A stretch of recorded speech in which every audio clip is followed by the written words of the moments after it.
Olá pessoal, tudo bem? Eu sou a Almira do canal Era Uma Vez e no vídeo de hoje eu vou falar sobre o livro O Mundo se Despedaça, do escritor nigeriano Chinua Achebe. Este livro foi publicado em 1958 no Reino Unido e é o primeiro romance do autor e faz parte de uma trilogia. Este livro foi publicado 2 anos antes da independência da Nigéria e por muitos o autor é considerado como o pai da literatura moderna africana. E eu recentemente escutei isso da boca do escritor Isidro Saneni, lá no Encontro Internacional de Escritores Africanos, que eu fui na época da Bienal. Eu vou colocar aqui no card para vocês. Você gosta da Chimamanda? Você gosta da Bucha Mecheta? Então você vai encontrar inúmeras semelhanças entre a escrita delas duas e a escrita do Chinua Achebe. Existe uma clara influência, desde a beleza e o culto à verdade das tradições, o rompimento com estereótipos, a humanização e a valorização e o uso da língua Igbo. É a história contada pelo colonizado, uma voz que foi silenciada por muito tempo. Mas não pense você que é o relato idílico de como era a África, ou principalmente o povo Igbo, antes da colonização. Vemos claramente os defeitos dessa sociedade, assim como existem defeitos em todas as civilizações.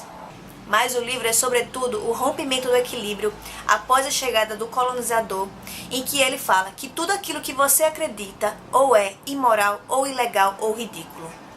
É a exemplificação do epistemicídio, que é, em essência, a destruição de conhecimentos, de saberes e de culturas não assimiladas pela cultura branca ocidental.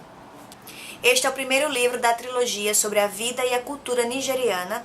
Essa história começa no século XIX e eu friso, dá perfeitamente para você ler esse primeiro livro sem necessariamente ter que ler na sequência o segundo e o terceiro. O segundo se chama A Paz Dura Pouco e o terceiro se chama A Flecha de Deus. O início da saga se dá em um período em que a estrutura tribal está muito bem estabelecida. A rotina é bem fechada e muitas vezes definida pelo clima e pelo tempo de plantio. Lemos sobre a divisão de tarefas entre os gêneros, sobre o respeito aos mais velhos, sobre a educação de seus filhos, hábitos alimentares e status social e de poder por títulos.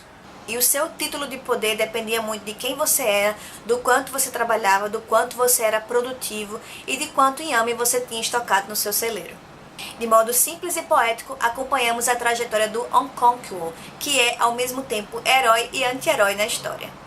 Na linha cinza, em que se encontram bons personagens verossímeis, personagens muito próximos daquilo que nós acreditamos serem as pessoas reais, ele, no fundo, eu acredito, tinha um bom coração. Ao mesmo tempo, ele era completamente dominado pelo seu medo do fracasso e da fraqueza. E o drama desse personagem, que muitas vezes é descrito como personagem cruel, vem da sua relação com o pai. Um pai que era mal visto pela sociedade, um pai que era considerado preguiçoso. Mas veja só, nessa sociedade o valor de um homem era por si mesmo e não pelo pai que ele tinha.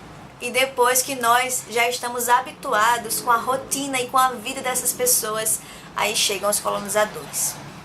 E a conquista não foi só pela espada e pela pólvora, não. Teve também influência da religião e das escolas. Sim, há muito tempo a educação veio atrelada à doutrinação. Teve também a imposição da língua e a adoção de um novo modelo de justiça. Toda a polícia e tribunal favorecia o encarceramento em massa daquelas pessoas que ofendiam a lei do branco, e não a lei que já era vigente por lá. Lemos sobre as grandes transformações estruturais, mas também as pequenas transformações, as transformações que aconteceram no âmbito familiar, como os sentimentos religiosos e as relações entre pais e filhos. E sobre essa divergência religiosa, eu me lembro de quando eu li As Alegrias da Maternidade e eu percebi o quanto o Xi, quanto os deuses da natureza eram importantes para este povo.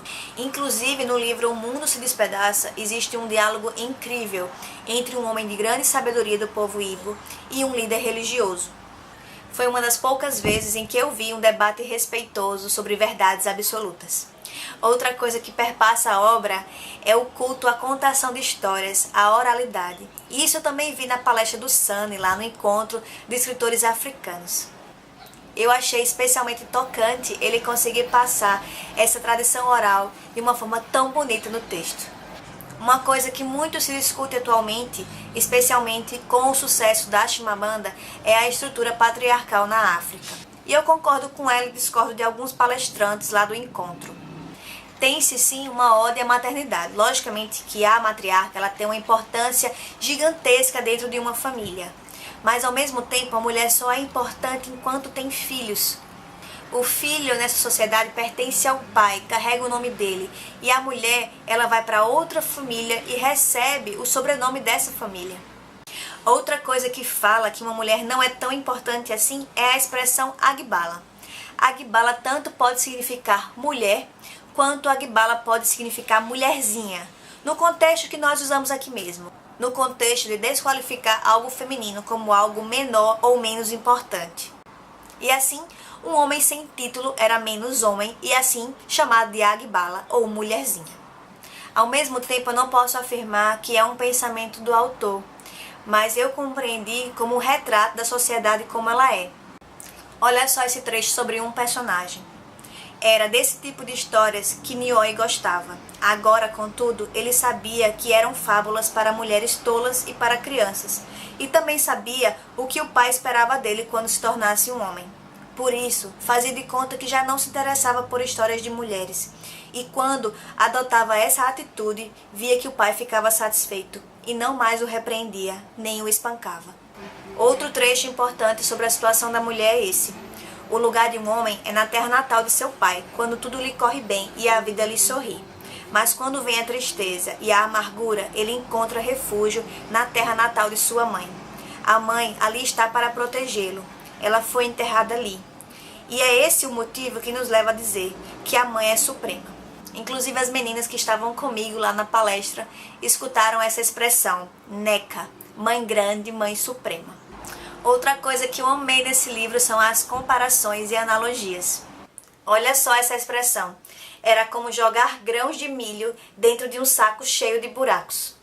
E olha só essa analogia à ingratidão e prepotência. Ao se olhar para a boca de um rei, dizia um velho, poderíamos pensar que ele jamais mamou em peito de mãe. E isto é porque entre os ibos, a arte da conversação é tida em alto conceito. E os provérbios são o azeite de dendê com o qual as palavras são engolidas. Inclusive, o livro da literatura tem 4 páginas sobre o livro do Chinua Achebe, O Mundo se Despedaça. Vai falar um pouquinho sobre a diferença entre a cultura Ibo e a cultura europeia, sobre o contexto histórico em que foi escrito e sobre o poder da linguagem.